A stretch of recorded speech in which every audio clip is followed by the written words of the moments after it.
Hello, everyone. Welcome to Dead Time Stories. I know many of you enjoy listening to these videos as you fall asleep.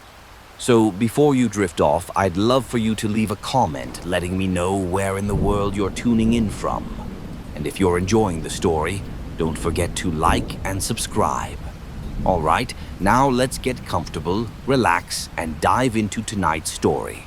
The Ashwood house had been empty for nearly 20 years before Claire Bennett ever set foot inside. In her childhood, she'd only ever seen it from the passenger seat of her father's truck. An angular silhouette rising out of the trees, its dark windows catching the sunset like dull, watching eyes. Now, standing on the overgrown driveway with her suitcase at her feet, she realized the real thing was far worse than memory allowed. The paint had blistered into curling scales. The porch sagged forward like it was too tired to hold itself up. The front door, painted an almost obscene shade of red, hung crooked as though the house had been caught mid-scream. "This is ridiculous," Claire muttered, thumbing her phone for the 100th time, though she knew there was no signal out here. The realtor's email had been clear. Property sold as is. No utilities currently operational. Access at buyer's own risk. She hadn't bought it, of course. She wasn't insane. Her cousin Liam had inherited it after some distant great-aunt's passing, and because Liam lived 3 states away and couldn't be bothered, he tossed Claire the keys with a cheerful, "Go check it out. Maybe it's got antiques or something you can sell. I'll split whatever you get." That had been yesterday. Now the late afternoon air clung damp and heavy to her skin. The woods crowded too close, their shadows spilling across the cracked concrete. And though she told herself it was just the way the light worked here, it felt like those shadows reached for her. The key was cold in her palm. She hesitated, aware of how absurd it felt to be nervous. She'd spent years in the city, walking home through streets far less inviting than this. But there was a difference between bad neighborhoods and a place like Ashwood House. This didn't feel unsafe in the usual way. This felt alert. The lock turned with a grinding reluctance, as though protesting her intrusion. The hinges shrieked when she pushed the door open, and the smell hit her first, something thick and sweet rotting under a layer of stale dust. Inside, the air was cooler, stiller, and the light fell through the high windows in thin, faded stripes. Furniture draped in white sheets loomed like sleeping ghosts. A grand staircase rose ahead, its banister a twisted serpent of dark wood. Claire stepped inside, and the floorboards whispered beneath her weight. Somewhere above her, something moved. It was faint. A shift, a creak that could have been settling wood, but it made the hair on her arms lift. She tilted her head back, scanning the upstairs landing. No movement, no shadow darting out of sight. She shook herself. "Old houses make noise," she muttered, voice too loud in the hollow air. She crossed into what looked like a sitting room. Dust motes spun lazily in the beams of light. A porcelain doll sat on the mantel, its painted eyes just slightly mismatched. The sight of it sent a cold prickle through her. She turned away, glancing toward a door that hung partially open at the far wall. Her footsteps slowed as she approached. Beyond the door was a narrow hallway leading toward the kitchen, but the smell, thicker now, seemed to seep from there. Halfway down the hall, she froze. A whisper. It was too soft to be words, a sibilant hush that seemed to thread through the air itself. Her ears strained for it, her heart slowing to match its eerie cadence. She glanced over her shoulder, finding only the dim parlor behind her. The whisper came again, closer this time, curling just at the edge of hearing. Claire's fingers tightened on the strap of her bag. "Liam's going to owe me double for this," she said under her breath, though her voice had gone dry. And then something in the kitchen tapped. Not a drip, not a natural creak, a single deliberate tap. She rounded the corner. The kitchen was a ruin. Peeling linoleum, cabinets hanging ajar, a cracked sink full of leaves and rainwater. The The smell was strongest here, curling from the darkened pantry at the far end. The pantry door was closed, but she hadn't closed it when she first peeked in earlier. Claire's pulse quickened. She reached for the knob. It turned on its own. Claire snatched her hand back as the pantry door eased open an inch, then stopped, as if something behind it was listening for her reaction. Her breath caught. She stood very still, pulse drumming in her ears, telling herself she was imagining it. Maybe the floor was uneven. Maybe the door had swung shut earlier because of a draft, and now gravity was taking it the rest of the way open. But the air spilling from the gap was colder than the rest of the kitchen, damp against her cheek. "Hello?" Her voice was steady enough, though her throat felt tight. Nothing. She gave the door a firm push, sending it creaking wide. The pantry was smaller than she remembered, barely a closet with sagging shelves and the collapsed carcass of a cardboard box on the floor. Her eyes swept over every inch, finding nothing but dust and shadows. And then her gaze landed on the far wall. The plaster there was discolored in a perfect rectangle, as though something large and heavy had once been mounted there. And in the middle of that discolored patch, there was a hairline seam. A door. Not a pantry door. This was something smaller, almost like a dumbwaiter hatch or a crawlspace entrance. The smell was coming from it. Claire stepped forward despite the cold tightening in her chest. She ran her fingers over the seam. The paint was smooth, almost too smooth, as if it had been redone not long ago. She found a small brass latch, tarnished but intact. Her instincts screamed, "Don't." But she had always been the kind of person who couldn't leave a question unanswered. That trait had landed her in bad neighborhoods at worse hours, chasing the thrill of discovery.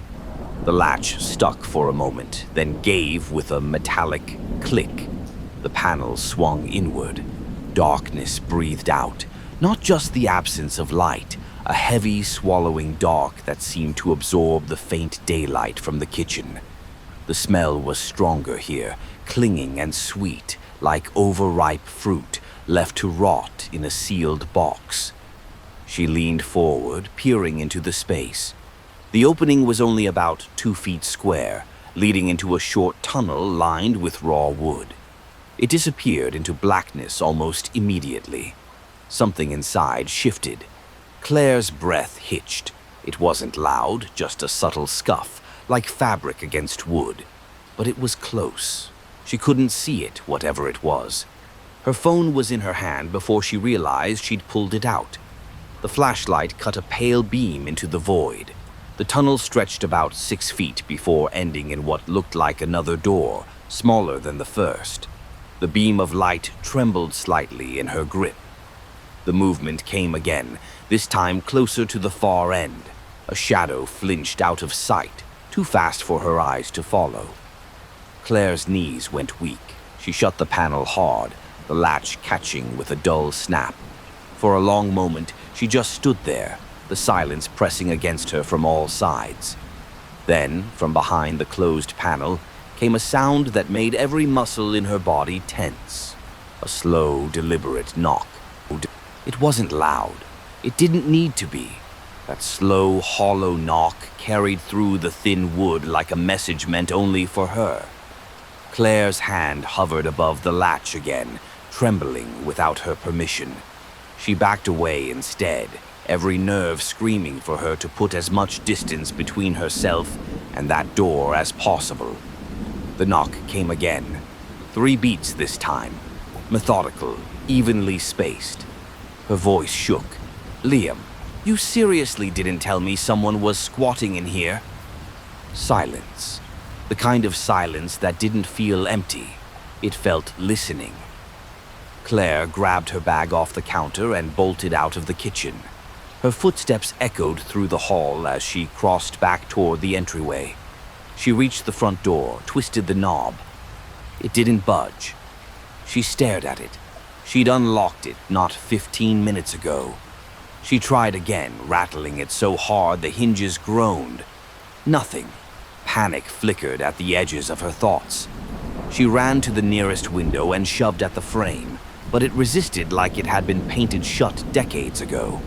She swallowed hard, trying to think. If worst came to worst, she could break the glass and climb out. But something about the idea of making that much noise here filled her with a dread she couldn't name. A faint sound pulled her attention upward. She turned toward the staircase. The noise came from the second floor, soft, irregular thuds like bare feet on old wood. The hair at the nape of her neck rose. A shadow broke across the landing. It moved in a strange way. First one leg, then the rest of its body catching up a beat later, like there was a delay between intention and movement. It was too far away for her to make out its face, but she could tell it was tall, with long arms that nearly reached its knees. It didn't walk toward the stairs. It just stood there, head tilted slightly, watching her. Claire's breath rasped in her throat. I didn't mean to intrude," she managed, absurdly polite even now. The figure didn't reply. Didn't even shift its weight. She took a step back toward the kitchen, then stopped. The kitchen meant the pantry, and the pantry meant that. The figure began to move, slowly, down the hall that ran parallel to the stairs, its long arm trailing along the wall as it went. She couldn't hear footsteps, only the faint drag of skin against peeling wallpaper. She realized with a sick drop in her stomach that the hall it was taking would eventually curve back down to the first floor, right behind her. She bolted for the stairs before she could think better of it. Her boots thudded against the steps, each one a defiant counterpoint to the suffocating quiet. She didn't dare look down the hallway to see if the figure had sped up.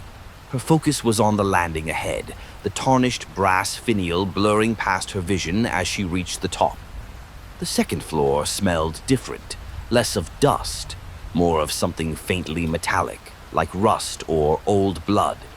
The air felt warmer too, heavier, as if it had been sealed in for decades. Claire darted into the first open doorway on her right. The room was a bedroom, though most of its furniture had been pushed toward the walls as if to clear the center. The wallpaper, faded pink with white pinstripes, was peeling in long, curling strips. In the corner stood an antique vanity with an oval mirror, its glass warped with age. She shut the door as quietly as she could, pressing her back to it, her ears straining for sound. For a long moment, there was nothing. Then, a creak. It came from the hallway, followed by another. The rhythm was slower now, almost savoring. Claire's breath caught when the floorboard directly outside the door groaned. She turned to the vanity mirror, angling her body so she could see the crack under the door without having to be directly in front of it. A shadow passed over the gap. It lingered there. She could see it shifting slightly, like whoever was on the other side had tilted their head, listening. Her heart pounded so hard she thought it might give her away. She clapped a hand over her mouth, forcing herself to breathe through her nose. The shadow finally moved on, accompanied by the faintest sound, a long, slow scrape of fingernails down the wood of the door. Claire stayed frozen until the sound faded.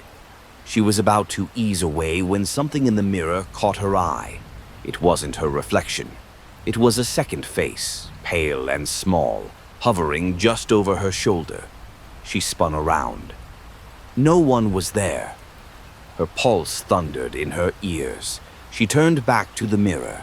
The face was gone. But where her own reflection should have been, the glass showed the bedroom exactly as it was, only empty. No Claire, just the room.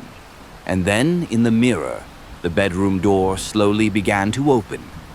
The mirrored door swung inward with a soundless grace, revealing not the dim hallway she knew was on the other side, but something else entirely, an unlit corridor stretching far beyond the physical limits of the house.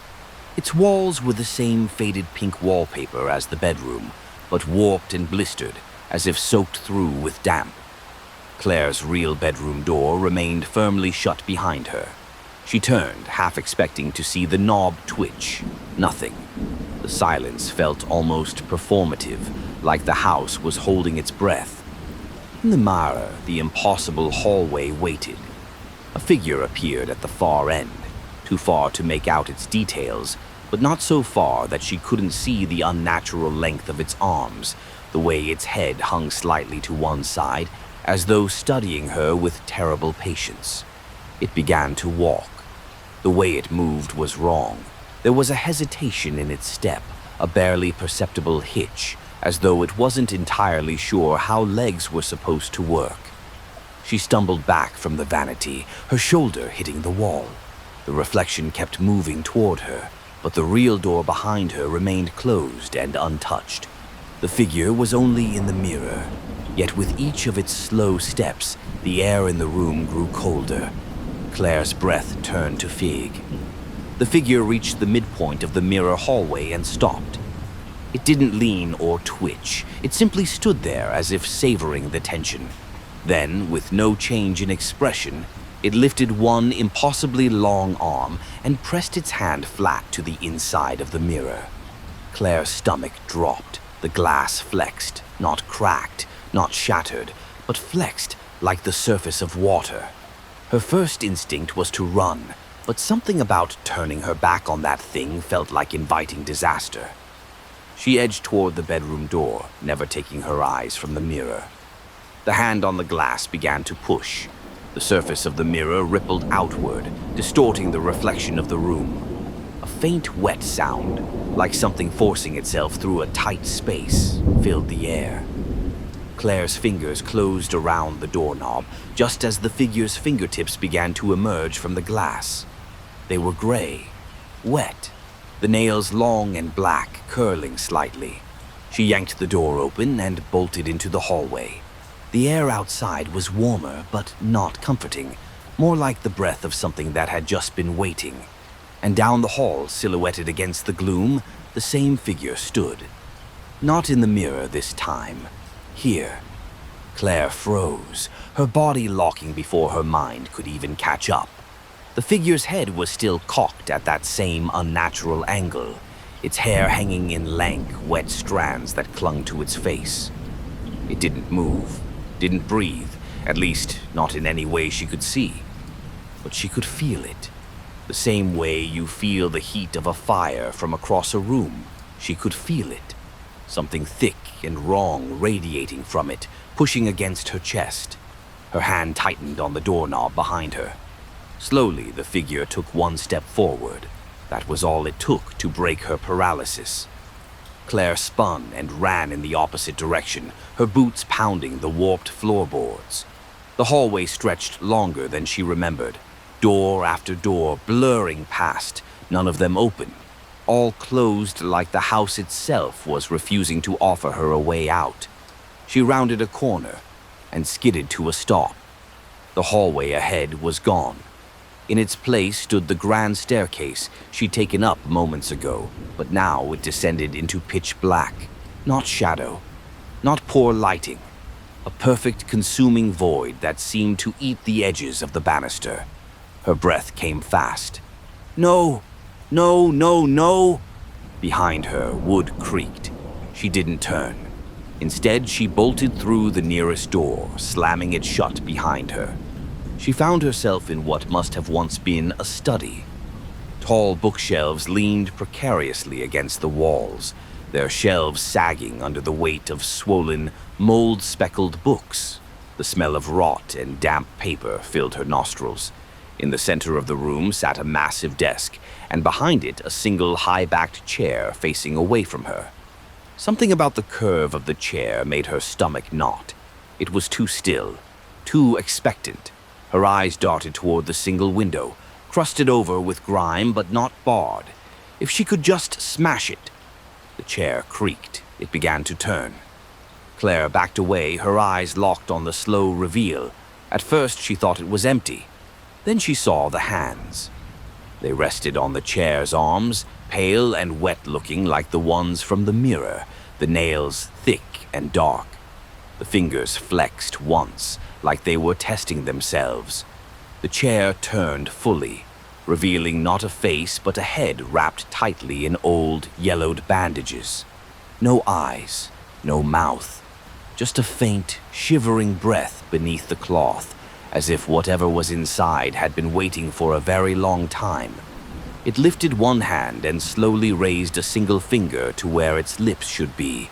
Shh! Claire's breath faltered. That single deliberate gesture held her more effectively than any physical restraint could have. The bandaged head tilted, the faint rise and fall of its breathing quickening, like it could smell her fear. The air in the study thickened, growing damp and warm, clinging to her skin like steam from a breath she couldn't see. She took a step back. The figure in the chair didn't follow. It didn't need to. She could feel the weight of its attention pressing against her chest, pinning her ribs in place. Her heel caught on the warped floor, and she stumbled against the edge of the desk. The sharp knock of her hip against the wood echoed far too loudly in the room. From the other side of the door came the creak of floorboards. The one in the hall was still out there. Claire's pulse spiked. She whipped her head back toward the chair. Empty. The bandaged figure was gone. Her gaze darted wildly around the room, catching only the clutter of collapsed shelves and warped books. Her heart pounded in her ears. Something wet dripped onto her shoulder. She froze. The droplet was warm, and it slid down her arm before falling to the floor. She lifted her gaze, slowly, toward the ceiling. Two pale, long-fingered hands gripped the wooden beams above, the rest of the figure hidden in the dark recesses between them. Another drop of warmth fell on her cheek. Claire backed toward the window without breaking eye contact with those hands. She didn't dare look away to find a weapon. The wood above her creaked as the figure began to shift, its body sliding along the beams with an insect-like ease. She could hear the faint stretch of old bandages, the muffled sound of breath coming faster. Her back hit the wall. The window was to her left, just a few feet away. She turned to grab the nearest heavy object, a thick, swollen book, and swung it into the glass. The pane didn't shatter.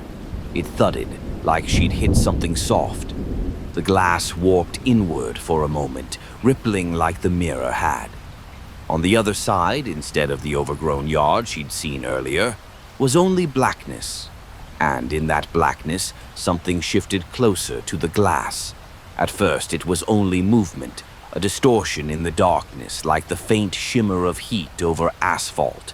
Then the shape clarified, a face pressed against the other side of the glass.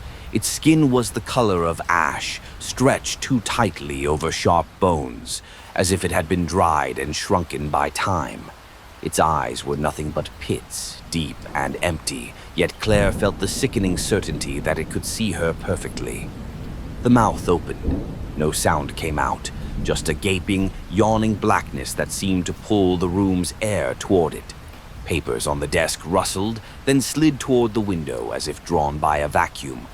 The books on the shelves shifted, their spines groaning.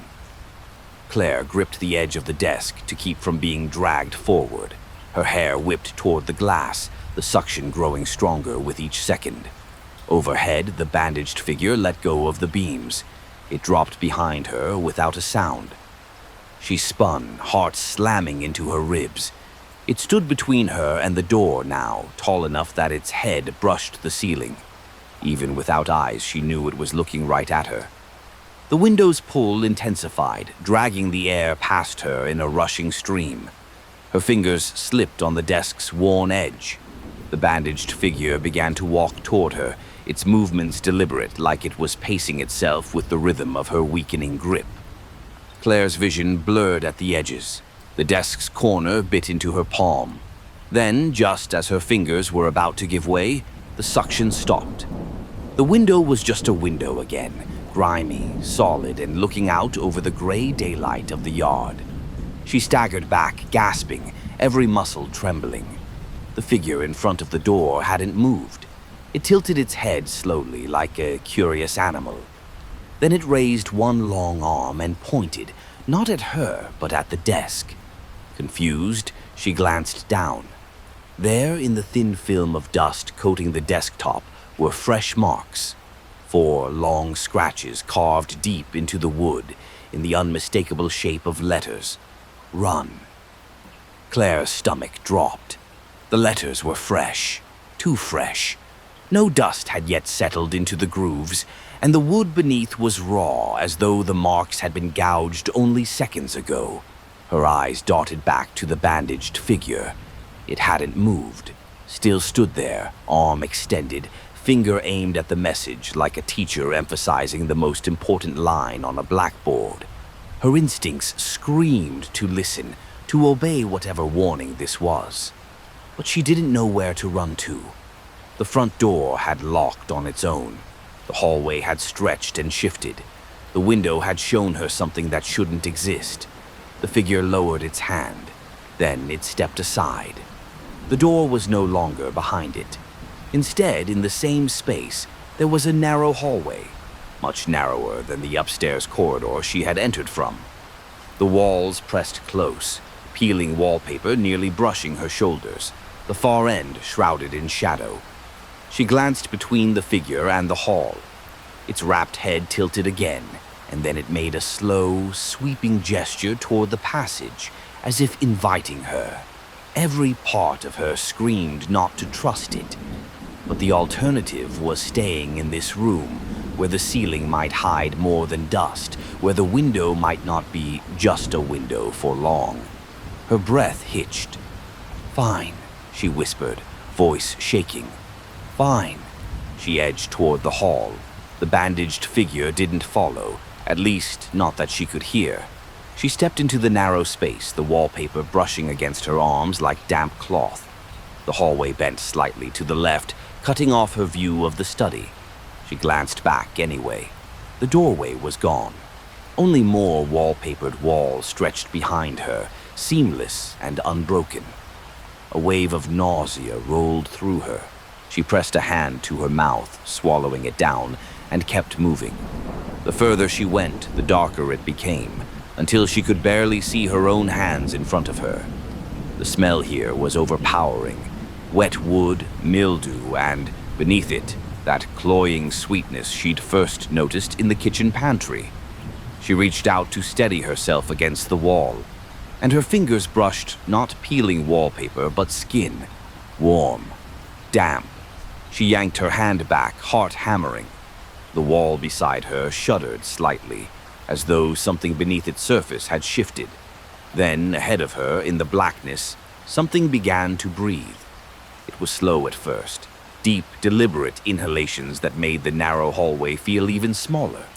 Each breath seemed to pull the air toward the unseen thing ahead, then release it in a damp, warm exhale that brushed against her face. Claire froze. The breathing grew louder, closer.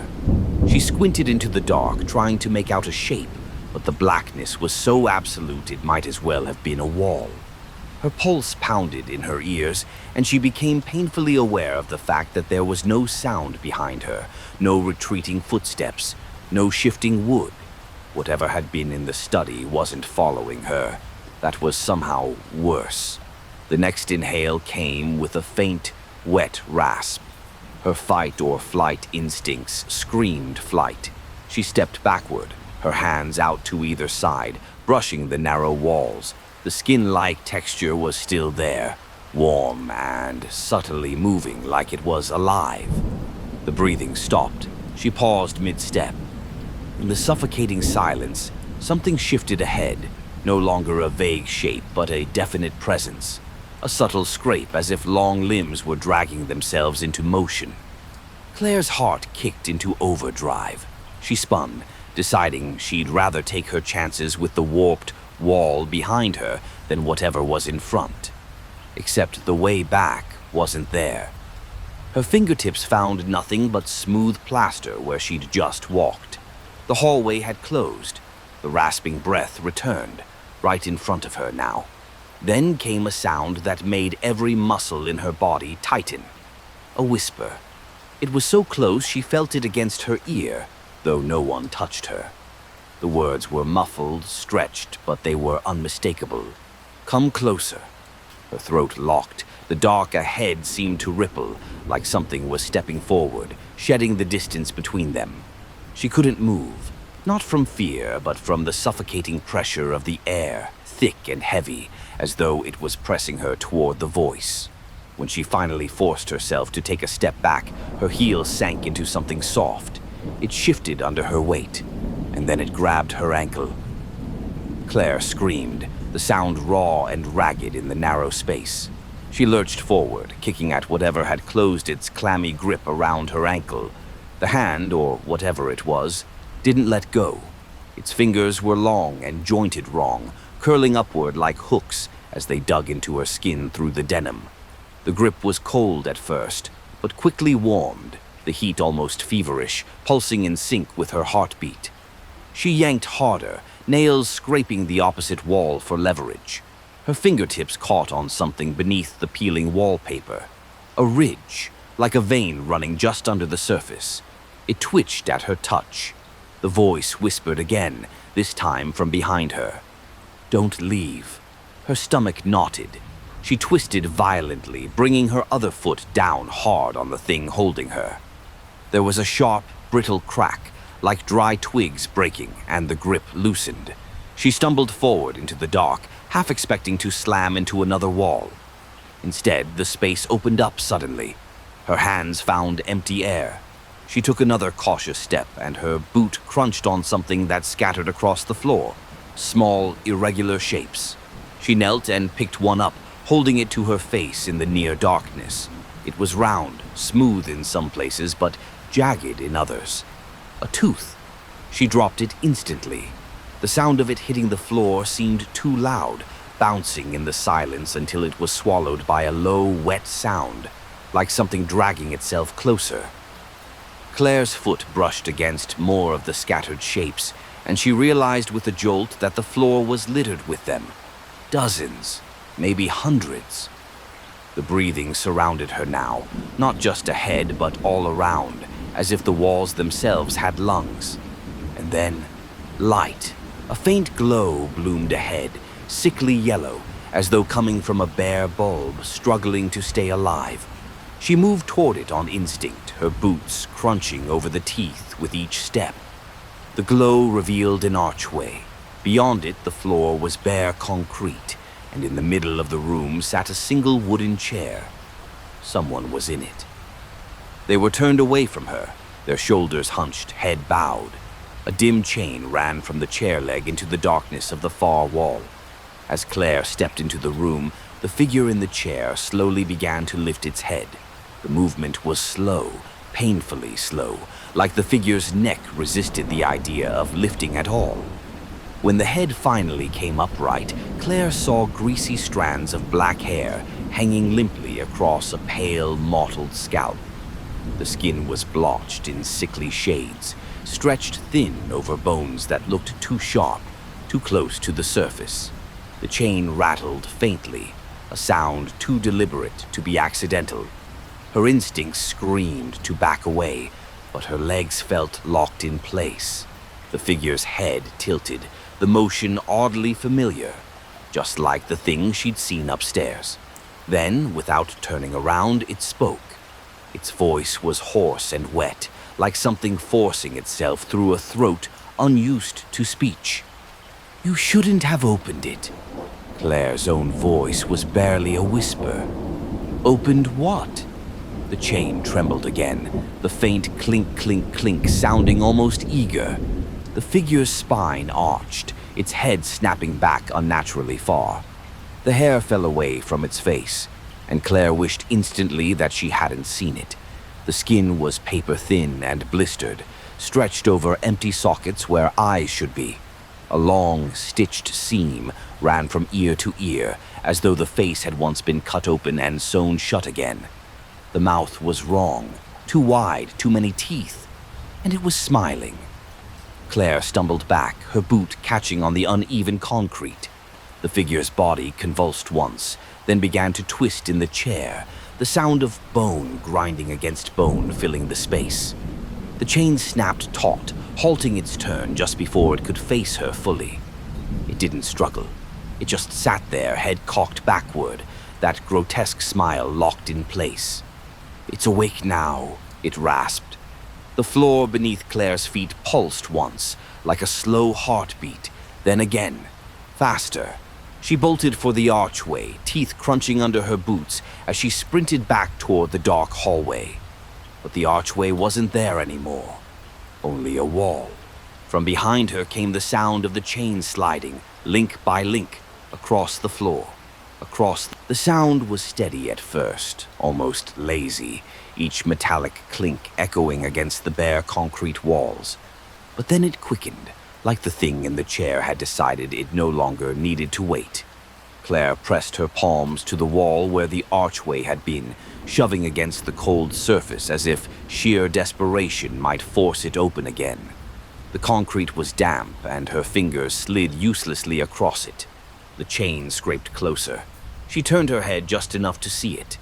The figure was on its feet now, bent forward at the waist, limbs jerking in short, unnatural bursts as it moved. The chain still connected it to the far wall, but there was more length than she'd realized. Far more.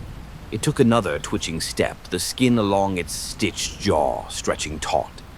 The too-wide smile hadn't changed, but the absence of eyes didn't seem to hinder its focus on her.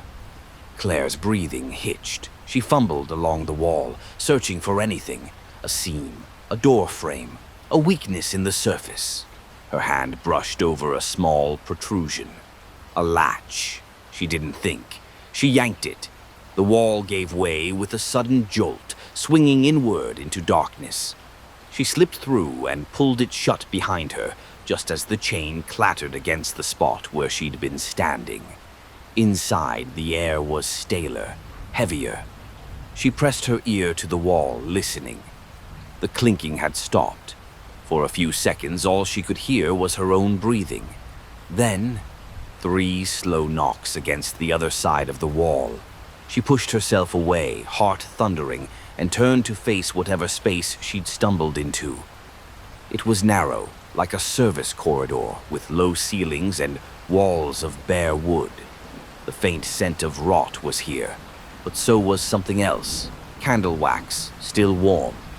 A flicker of light glowed at the far end. Her pulse quickened. She crept toward it, each step loud in the cramped passage. As she neared the source, she saw it was coming from a cracked doorway. She peered inside. The room was small, lined with shelves crowded by jars. Some held cloudy liquid with indistinct shapes floating inside. Others were packed tightly with teeth, hair, or fingernail clippings.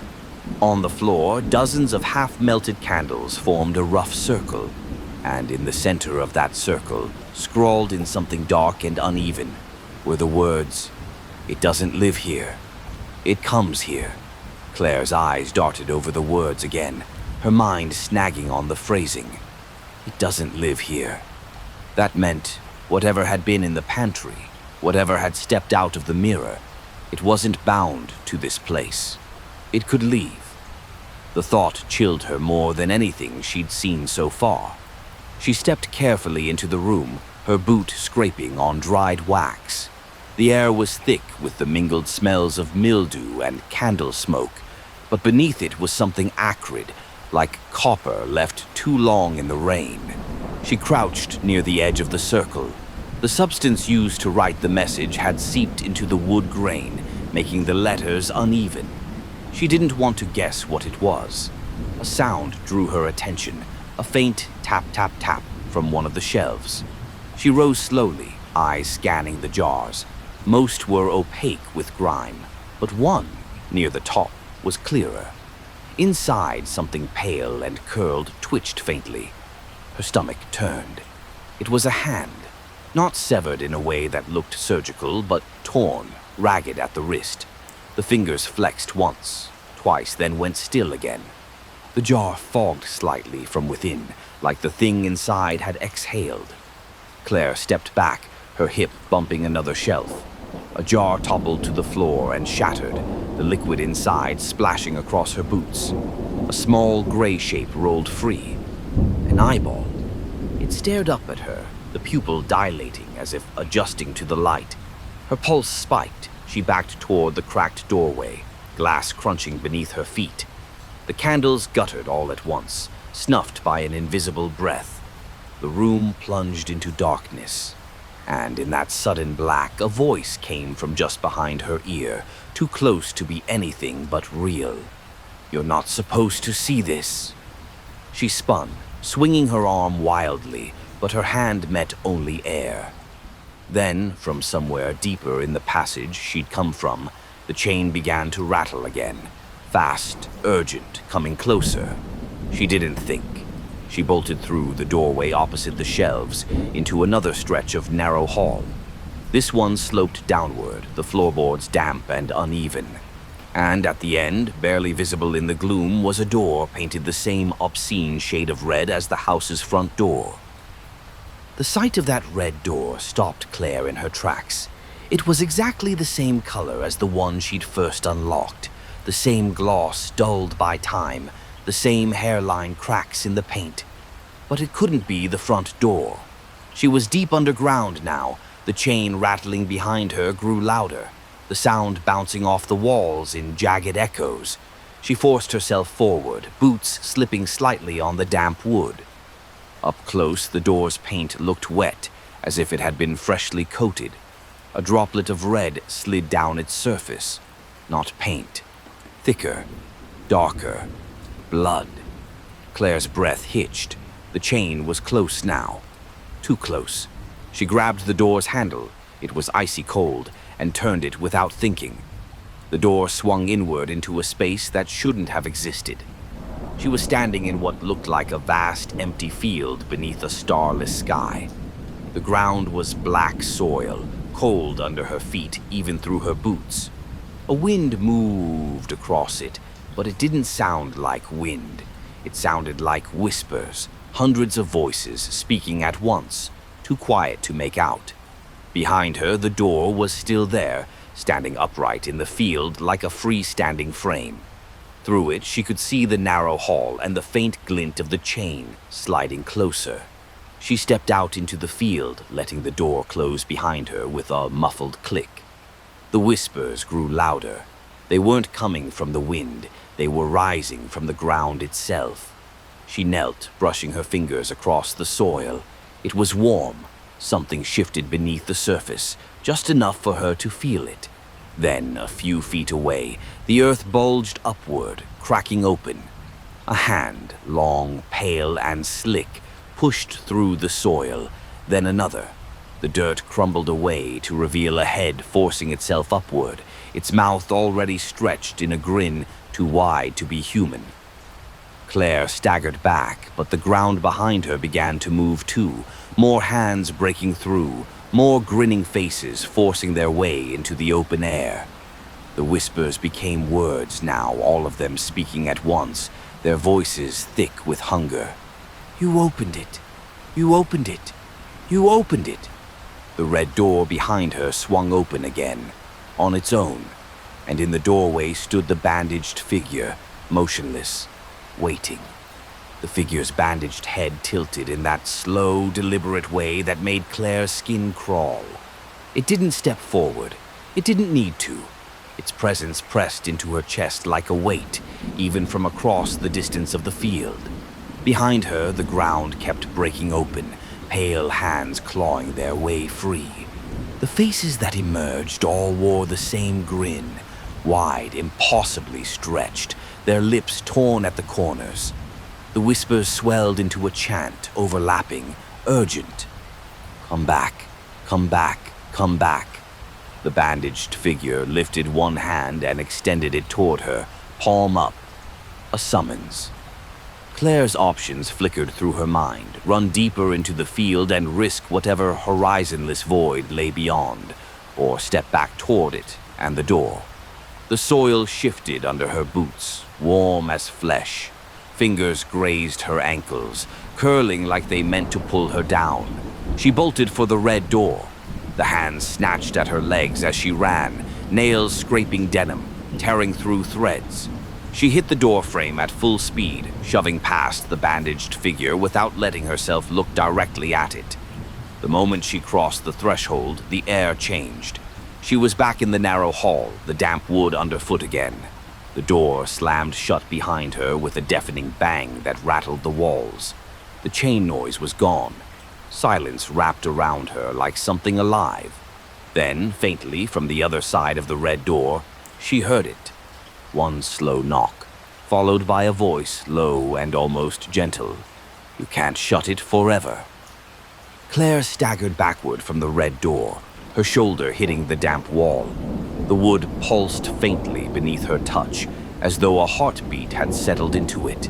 The voice on the other side didn't speak again. The silence was worse. It felt expectant, like the thing behind the door was just waiting for her to move. She forced herself to focus.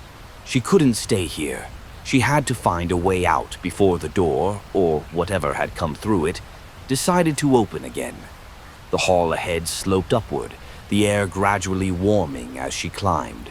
The boards groaned under each step, but the sound didn't echo normally. It was muffled, like she was walking through thick cloth. Halfway up, she heard it. Footsteps. They weren't behind her. They were above her, faint but steady, as if someone was pacing directly overhead. Claire slowed. The incline ended at another door, this one old, its wood splintered, hinges rusted. She pressed her ear to it. No sound came from the other side. She eased it open. The air that hit her face was dry, smelling faintly of dust and old fabric. She stepped through into what looked like an attic, its slanted ceiling cutting sharp angles into the shadows. Shafts of weak daylight bled in through cracks in the roof. The space was cluttered. Old trunks covered furniture, a warped rocking chair swaying faintly though there was no wind. And at the far end, in the dimmest corner, someone stood facing the wall. The figure was thin, dressed in a faded dress that hung loose from bony shoulders. Its hair was gray and matted, trailing almost to the floor. It didn't move. Claire's throat tightened. "Hello?" No response. She took a step forward, her boot creaking against the boards. The figure's head twitched, but not to look at her. It jerked upward, like it was listening to something far away. Then, without turning, it spoke in a thin, breathless voice. "You hear it too, don't you?" Claire froze. Hear what? The rocking chair stopped moving, and from somewhere below the attic, she heard the red door knock again. 3 slow, deliberate times. The sound of those knocks crawled up through the floorboards, heavy and patient. Each one seemed to linger in the air a moment too long, as if the noise wasn't just sound, but something feeling its way toward her. The figure in the corner shifted, her spine bending at an unnatural angle as she slowly turned her head, not her body, toward Claire. Her face was pale and stretched, the skin tight as parchment. But her eyes were wide and frantic, darting like a trapped animal's. "It's finding the hinges," she whispered. Claire's pulse spiked. "What hinges?" The woman's gaze flicked toward the floor, then to the slanted roof above, as though the answer was everywhere. She took a shuffling step closer, bare feet rasping on the boards. "Don't let it see where you'll run. It remembers paths, even through the dark." The knocks came again, louder this time and closer, as if the red door wasn't in the hall anymore but directly under the attic. Claire's voice shook. You know what's behind that door?" The woman's mouth twitched into a grimace that was almost a smile, but not quite. "No one knows what it is, only that it wasn't born here." A faint creak came from the far side of the attic, near the warped rocking chair. The woman's head snapped toward the sound. Her lips moved silently as though counting. Then she looked back at Claire, eyes wide and urgent. "It's not knocking anymore." Claire realized with a jolt that she hadn't heard a sound in the last several seconds. Not from the red door, not from anywhere. The silence felt wrong. The woman stepped backward into the shadows, her form vanishing as though the darkness had simply swallowed her. Claire took one cautious step toward where she'd been, and the rocking chair began to move again. Only now there was something sitting in it. The figure in the chair was slouched, its long limbs spilling over the worn armrests like it had been poured into place. Its head hung forward, hiding its face beneath a curtain of lank, black hair. The slow rock of the chair was soundless, the wood gliding over the floor without a single creak. Claire's breath came shallow. She glanced toward the attic door, measuring the distance, but something in her gut told her turning her back on this thing would be a mistake. The hair shifted, not from movement, but from something underneath it, something stretching, rising. The head lifted slowly, revealing a face that wasn't really a face at all. Where skin should have been, there was a band of raw, exposed flesh, slick and glistening, like whatever had once covered it had been peeled away. And then the mouth opened. It wasn't a scream. It wasn't even a sound meant for ears. What came out was a deep, vibrating pulse that rattled through the floorboards and up into Claire's bones, making her teeth ache. The air in the attic seemed to ripple, the daylight through the roof cracks dimming as if something massive had passed between the house and the sky. The figure in the chair tilted its head back, the pulse deepening. From the floor beneath, faint at first but growing, came another sound. The knocking had returned, only now it was fast, desperate. Claire's eyes darted around the attic, searching for another way out. Her gaze snagged on a small, low door built into the far wall, half hidden by a stack of old trunks. The rocking chair had stopped moving. The figure inside it was no longer slouched. It was sitting upright now, its skinless face pointed directly at her. And then, in perfect sync with the furious knocking below, it whispered, "It's coming up." The words slithered into Claire's ears, and for a moment she wasn't sure if the thing in the rocking chair had spoken aloud or if the voice had bloomed directly inside her head. Either way, she moved. She lunged toward the low door, shoving the dusty trunks aside. They toppled over with heavy thuds, coughing up clouds of stale air. Her fingers fumbled with the iron latch. It was stiff with rust, biting into her skin as she forced it open. Behind her, the knocking below grew louder, more frenzied, until each blow seemed to shake the entire attic. Dust rained from the ceiling in thin streams. She yanked the low door open. A rush of cold, damp air hit her face, carrying with it the same sweet rot she'd first smelled in the pantry. The space beyond was cramped. A crawl space, its floor and walls raw wood, leading away into darkness. The pulse from the skinless-faced figure throbbed again, so strong now that it blurred her vision at the edges. Claire dropped to her knees and scrambled into the crawl space, dragging the door shut behind her. The darkness pressed close, broken only by faint seams of light where the boards didn't quite meet. She could still hear the knocking below, but now there was another sound layered over it, wood splintering. Something was forcing its way in. She crawled faster, her palms skidding on splinters. The passage seemed to slope downward, the air growing heavier, wetter. Somewhere ahead she heard breathing, not hers. It was slow and shallow, as if whoever, or whatever, was making it didn't want to be heard. She froze, every muscle taut. Then the breath stopped. The boards under her hands shifted slightly as though something on the other side had leaned against them. And in the dark, inches from her face, a voice whispered, "Keep going, or it will crawl in here too." Claire's breath caught in her throat. The voice was low, urgent, but not like the others she'd heard. It didn't drip with malice. Still, the words sent a tremor down her spine. She forced herself forward, crawling faster, the narrow boards groaning beneath her weight. The air in the crawl space felt thicker now, as though each breath was passing through something invisible and heavy. Behind her, a deep creak split the silence. She didn't have to look to know what it meant. The attic hatch, or worse, the floor itself, had given way to whatever was pounding its way up from below. The crawl space angled sharply down.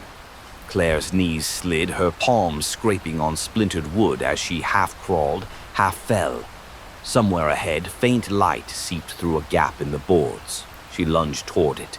Her fingers found the edges of a loose panel. She pushed, but it barely shifted.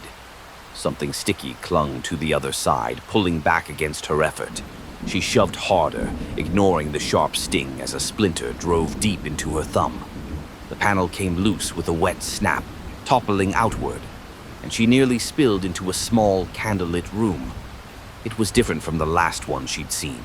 This one had no shelves, no jars, just bare walls scrawled over with black markings, symbols she didn't recognize, their paint shiny as if freshly drawn. The candles were arranged in clusters, their flames steady despite the draft from the broken panel. In the center of the floor sat a single object, a mirror. Its glass was dark, almost black, but something moved just beneath the surface, slow, deliberate ripples, as though a hand had brushed the other side. Claire climbed into the room, her eyes locked on the mirror. The ripples grew, and then the surface bulged outward like a balloon filling under water pressure until the glass split in a single jagged crack. From the fracture, a pale fingertip emerged. The fingertip curled, testing the air as though tasting it. Thin and gray, the skin looked damp, almost translucent, with a faint network of blue veins beneath. Claire backed away, her boot heel hitting the wall behind her. She glanced at the door, only to realize there wasn't one. The only way out was the crawl space she'd just come from.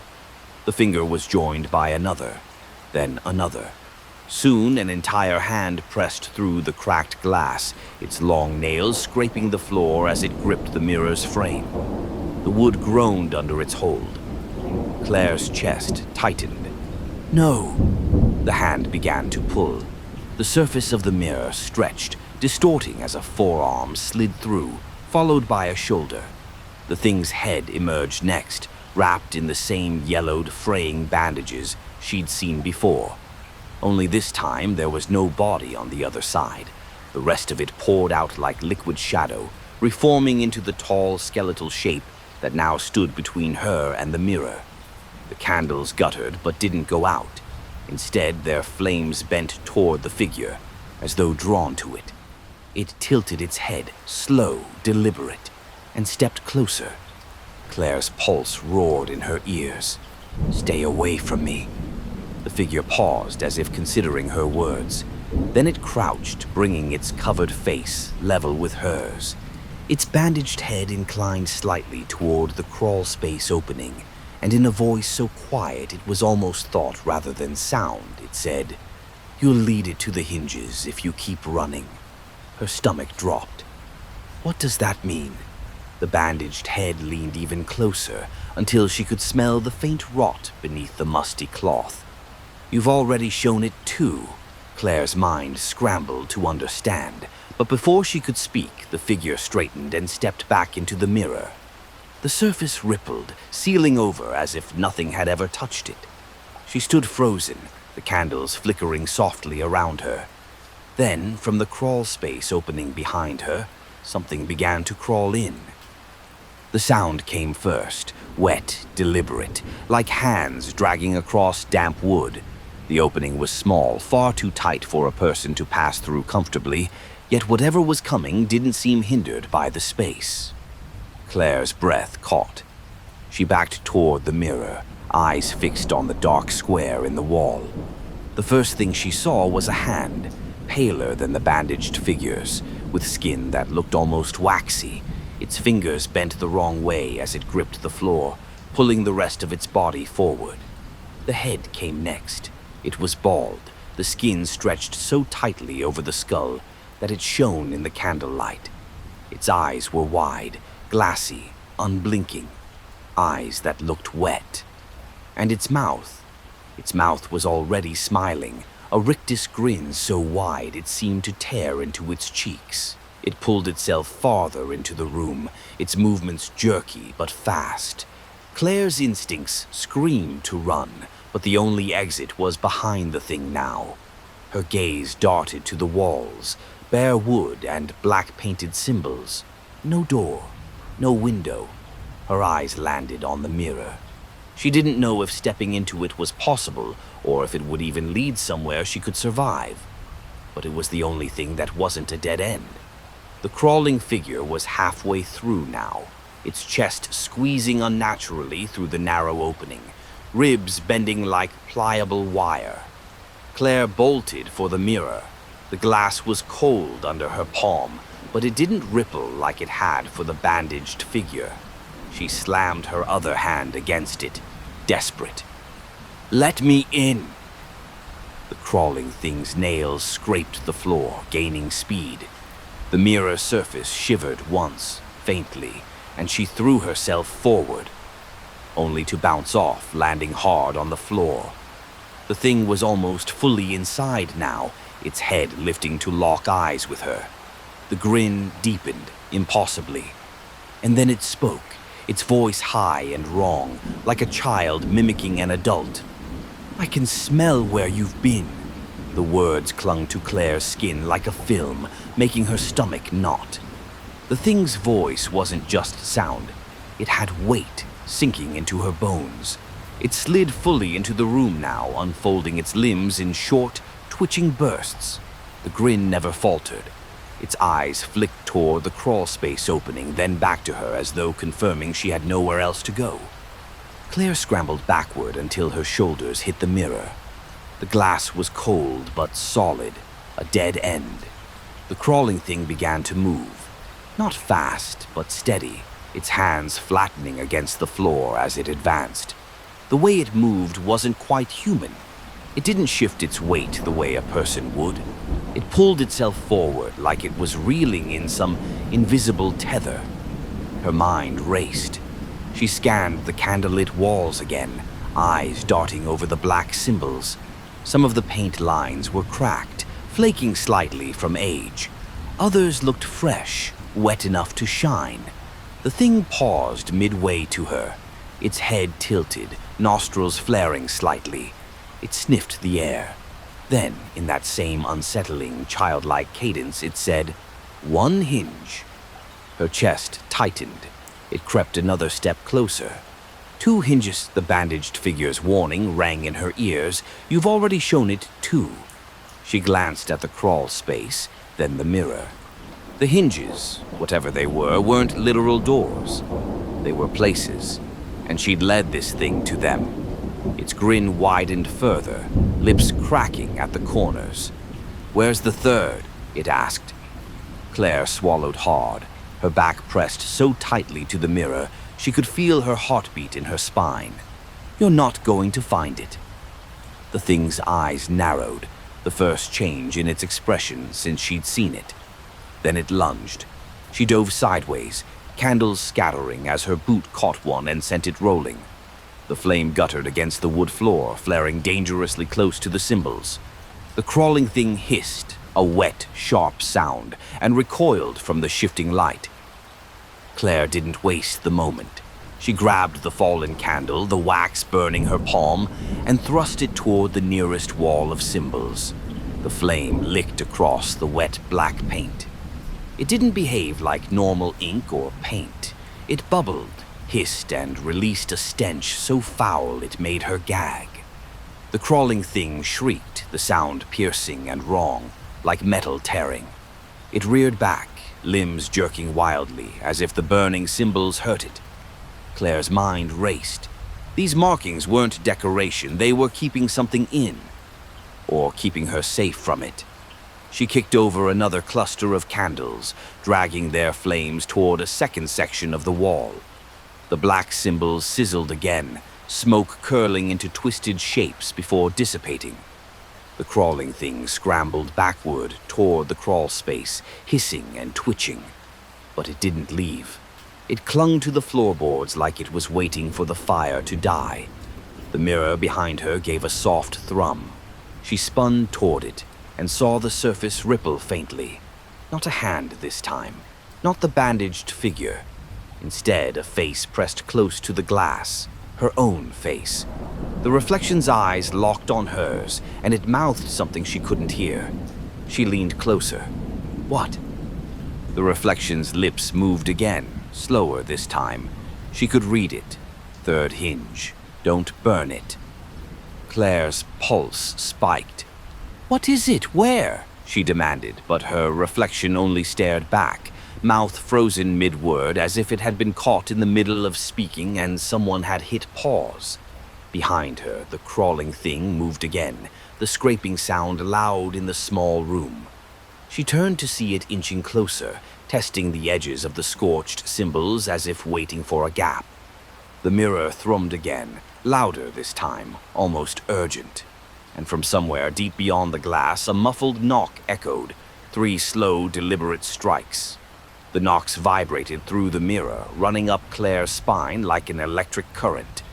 The crawling thing froze mid-step, its head snapping toward the glass as if it too had heard. Its wide, wet eyes gleamed in the candlelight. Claire's reflection moved again, but it wasn't mimicking her this time. It leaned forward in the glass, close enough that its breath fogged the surface. The words came again, this time barely audible, as if they were spoken from deep underwater. It's almost here. The crawling thing hissed, a low, rattling sound, and backed away from the mirror. For the first time, Claire saw uncertainty in its expression, the fixed grin faltering just slightly. Then, without warning, the glass rippled violently. A pale, bandaged hand shot through, seizing Claire's arm in an iron grip. She screamed, trying to pull back, but the strength in that grip was unreal. It wasn't dragging her in, it was pulling itself out. The rest of the bandaged figure followed, unfolding from the mirror like it was peeling itself from another skin. The crawling thing scrambled toward the crawl space opening, but the bandaged figure's head snapped toward it. It didn't move from where it stood. Instead, it raised one long finger and pointed at the creature. The crawling thing went still, every muscle in its twisted body locked. Its grin remained, but its eyes rolled upward as though it were in pain. The bandaged figure turned its covered head toward Claire. Its voice was low, steady, and completely without urgency, though the air in the room seemed to tighten with each word. The third hinge is in the house. You cannot leave until you find it. Claire's voice shook. What happens if it finds it first? The bandaged figure didn't answer immediately. It tilted its head, listening to something she couldn't hear before replying. Then there will be no more doors, only openings. The crawling thing shuddered violently, like the words themselves had struck it. And then, without warning, the candles all went out at once. The darkness swallowed the room so completely that Claire could no longer see the bandaged figure, the crawling thing, or even the faint sheen of the mirror's surface. But she could hear. The crawling thing's joints cracked sharply, like bones being wrenched into new shapes. Something scuttled across the floorboards, too fast, too many limbs. The bandaged figure's voice came from somewhere close, though she couldn't tell if it was beside her or in her head. Run when it moves. Don't wait for it to stop. Her pulse thundered in her ears. She crouched low, one hand finding the floor, feeling for any gap, any edge that might lead out of this room. A loud scrape split the darkness, the sound of nails dragging across wood, circling her. Then, silence. Every instinct screamed not to move, but the figure's warning pushed her forward. She crawled blindly, hands sweeping ahead until her fingers brushed cold wood, the crawl space opening. She shoved herself toward it, splinters catching her sleeves, knees knocking against the boards. Behind her, the floor boomed as something heavy lunged, landing where she'd been seconds before. She scrambled faster. The passage angled upward now, and faint light seeped ahead, a sliver of gray, like daylight, through a cracked door. Her lungs burned by the time she reached it. She shoved at the warped wood, forcing it open enough to squeeze through, and tumbled into a narrow upstairs hallway she didn't recognize.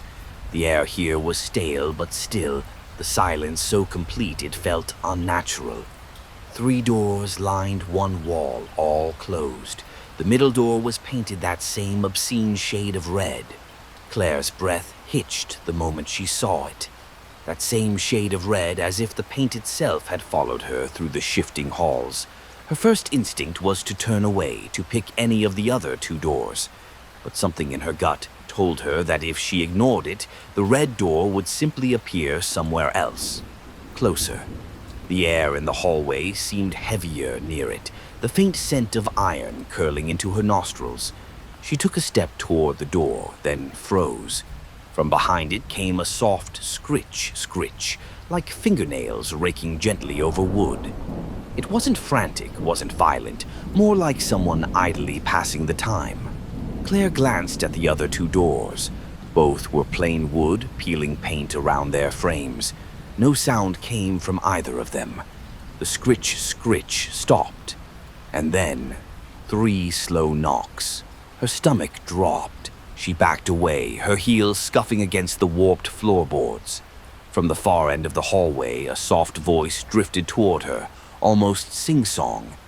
You can't keep walking past it forever. She whipped around. A woman stood there, barefoot, wearing a faded floral nightgown. Her hair hung in thin, tangled strands over her face, but Claire could see her lips curl upward in a smile. The woman stepped closer, her voice lowering to a conspiratorial whisper. If you open it now, you might still have a choice. Claire's throat tightened. And if I don't?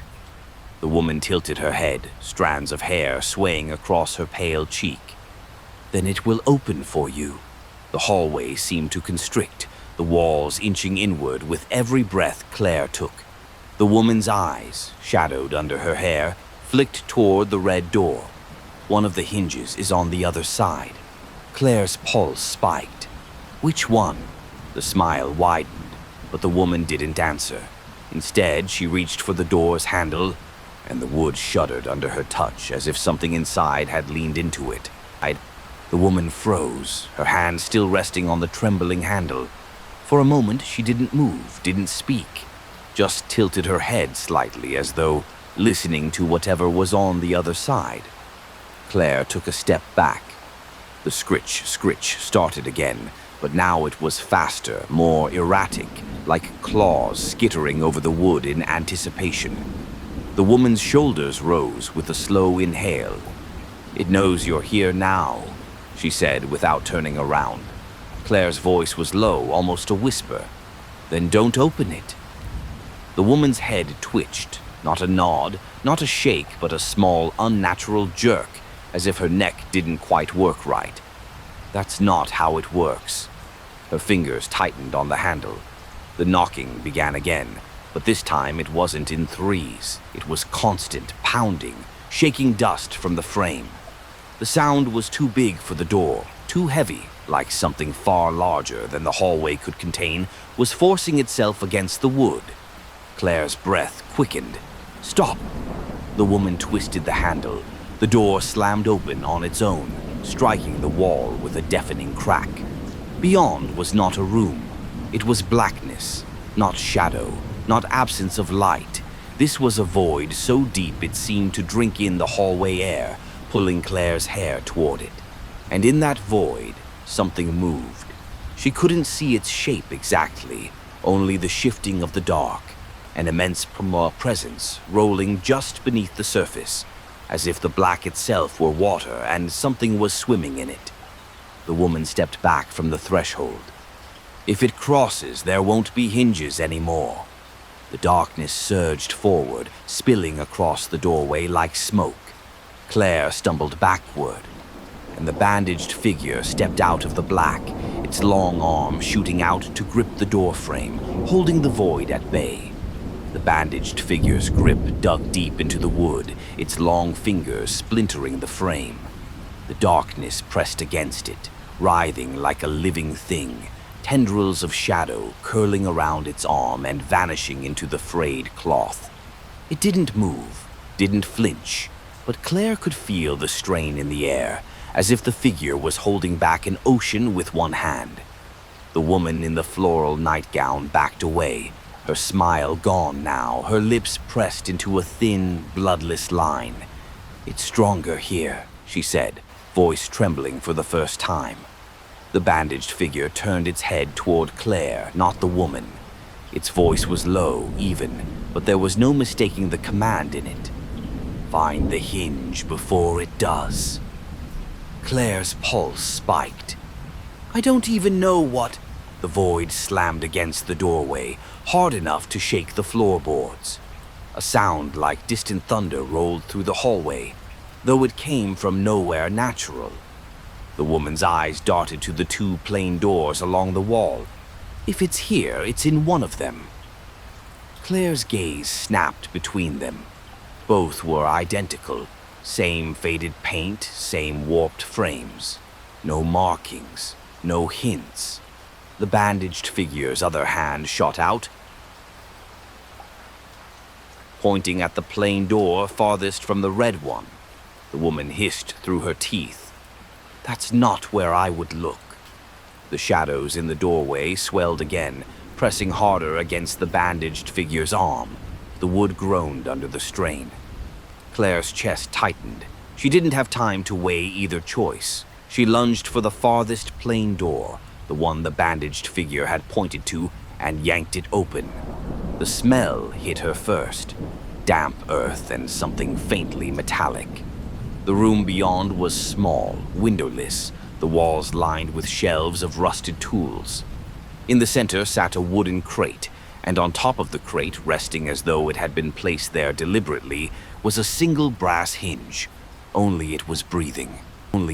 The hinge rose and fell in a slow, steady rhythm, each breath making a faint, rasping sound, metal straining against itself. Claire took a step inside, her skin prickling. The air in the room was warmer than the hallway, heavy with that coppery tang. The breathing quickened. She froze. The hinge began to twitch, the two plates shifting against each other like an insect flexing its legs. As it moved, the wood of the crate beneath it darkened, a damp stain blooming outward. A faint voice leaked from it, not from around it, but from inside the hinge. "Third." Claire's throat tightened. "You're the third hinge?" The plates rattled sharply, almost like a laugh. "No!" "I'm where it gets through." The room's temperature dropped so suddenly her breath fogged in front of her. From behind her came a muffled boom, another impact against the red door in the hallway. The hinge's breathing grew louder, the rasp turning into a sharp metallic screech. The stain beneath it spread faster now, dripping down the sides of the crate. Claire's instincts screamed at her to destroy it, but the bandaged figure's warning echoed in her mind. "Don't burn it." Her eyes darted to the shelves, rusted tools, hammers, chisels. She grabbed a hammer, the handle slick with age. The hinge stopped breathing. It waited. From the hallway came a faint, wet scraping, like something being dragged along the floor toward the open doorway. Claire's grip on the hammer tightened. The hinge spoke again, the sound thin and wheezing. "It already knows you found me." The scraping in the hallway grew louder, closer, slow but relentless. Something was taking its time getting to her, as if savoring the approach. Claire's pulse pounded in her ears. She glanced between the breathing hinge on the crate and the open doorway. The shadow in the hall stretched farther into the room with each passing second. The hinge's plates twitched again, that awful rasping sound filling the air. "If you move me," it whispered, "it will follow you until the door stays open forever." Her grip on the hammer tightened until her knuckles burned. "Then what do I do?" A pause. Then, in a voice that was almost gleeful, "Choose who keeps it." The meaning landed like ice in her stomach. If she couldn't destroy it and couldn't take it, she'd have to leave it with someone. The scraping stopped at the threshold. Claire turned her head just enough to see a figure standing there, too tall, head cocked at a sharp angle, arms hanging low enough for its fingertips to brush the floor. The grin on its face looked carved in. Its eyes didn't leave her, but its body swayed slightly from side to side, like it was waiting for her to make the first move. The hinge gave a metallic sigh, the two plates folding tighter together. It likes you. Her stomach churned. What happens if I give it to... The thing in the doorway lunged, covering the distance between them in a single stuttering burst of motion.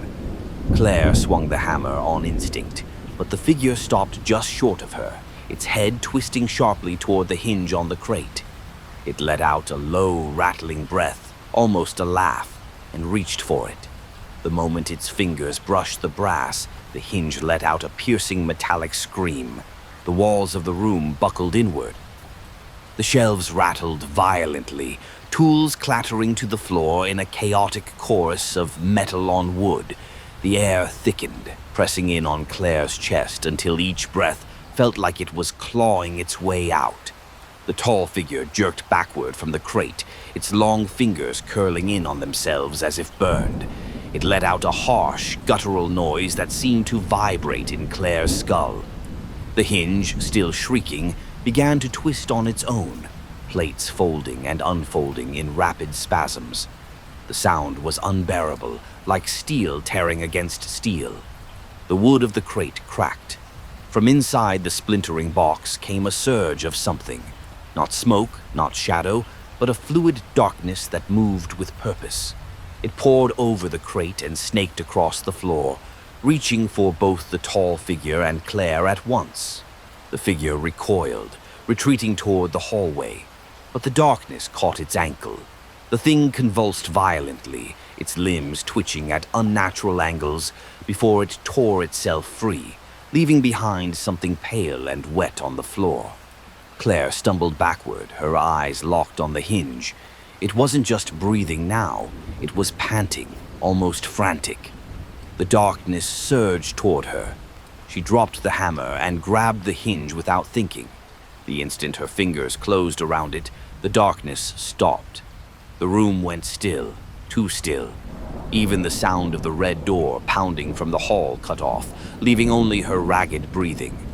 The hinge's metal was warm in her palm. "Now you're it," it whispered, the voice so close it could have been inside her ear. Before she could react, the bandaged figure appeared in the doorway. It didn't speak, didn't move closer, just pointed one long finger at her. And behind it, from somewhere far deeper in the house, the knocking began again. This time it wasn't just one door, it was many. The sound came from everywhere at once, above her, beneath her, down the hall, inside the walls. Each knock was different, some deep and resonant, like fists on thick wood, others sharp and splintering, like claws on thin panels. Claire's skin prickled. The bandaged figure stepped aside, revealing the tall, grinning thing crouched just behind it. The two didn't touch, didn't acknowledge each other, but she felt a strange, tense energy in the narrow space between them, like predators circling the same prey. The hinge in her hand throbbed faintly, each pulse sinking with the knocks. She realized with a cold drop in her stomach, the knocking was answering it. The bandaged figure finally spoke. "You carry the path now. It will follow until you give it away." Claire's voice was hoarse. "Give it to who?" It tilted its head slowly. "Someone who will not run." The grinning figure twitched at those words, its long fingers dragging lightly across the floorboards, nails making a faint shh, shh sound. Claire took a step back into the room. "And if I don't give it away?" The bandaged figure's head bent forward, the cloth wrapping its face, brushing the air between them. "Then every door will open at once." The hinge's warmth grew hotter, almost feverish in her grip. The wood beneath her feet gave a slow, groaning sigh, as if it were tired of holding itself together. The bandaged figure stepped backward into the hall, leaving the grinning thing in the doorway. It didn't advance.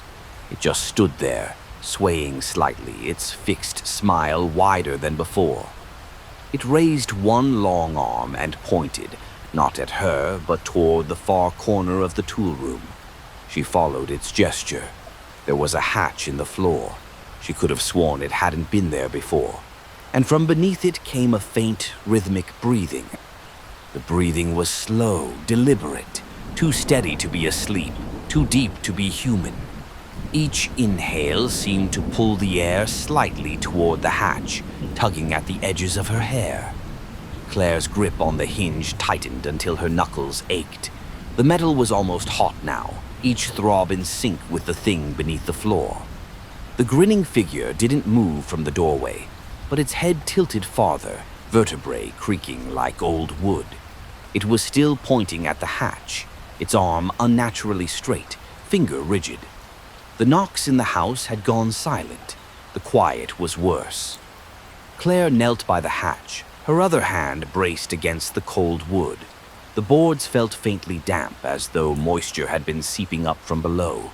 The breathing paused. Her pulse spiked. "Hello?" she whispered before she could stop herself.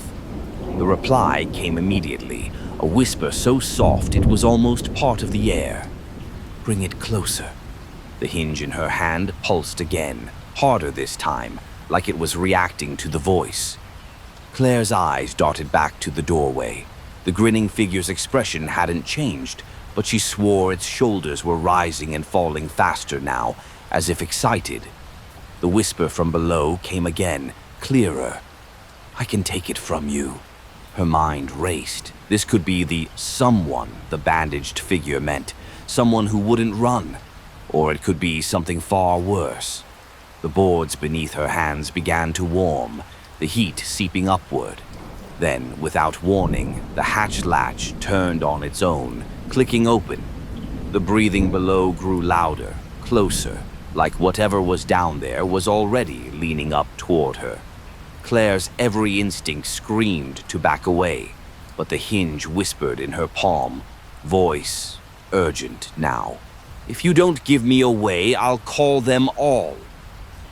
Claire's heartbeat thudded in her ears. The words from the hinge weren't a threat, they were a promise.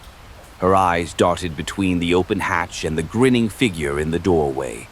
Both waited without moving, as if they knew she couldn't stall forever.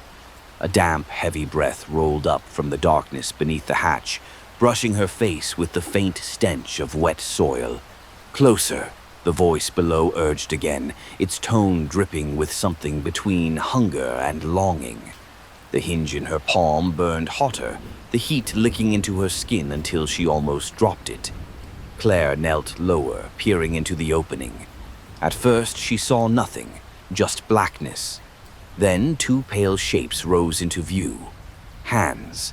Not skeletal or monstrous, but strangely human-looking, except for the way the skin seemed too smooth, as if no lines, scars, or fingerprints had ever marked it.